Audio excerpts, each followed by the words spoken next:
तुम ये कैसे कह सकते हो कि मुफ्ती इस्माइल ये डिबेट जीत गए?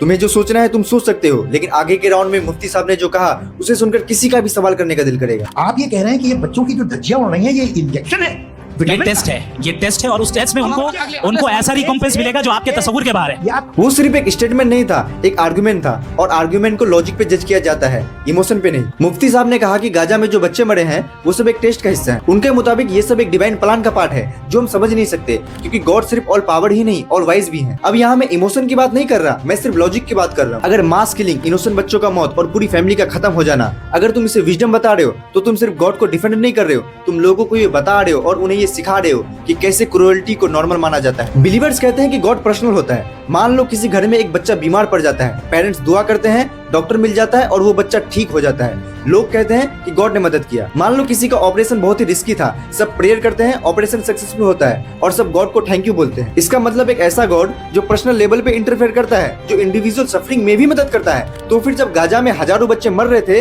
वो गॉड कहाँ था? अगर गॉड छोटी और पर्सनल चीज में इंटरफेयर करता है, बड़ी और कलेक्टिव ट्रेजेडी में साइलेंट रहता है, तो लॉजिक के हिसाब से ये मिस्ट्री नहीं, नेग्लेक्ट होता है। फिर मुफ्ती साहब ने डॉक्टर और इंजेक्शन का एग्जाम्पल लिया, लेकिन इंजेक्शन जान बचाता है और बॉम्ब जान लेता है।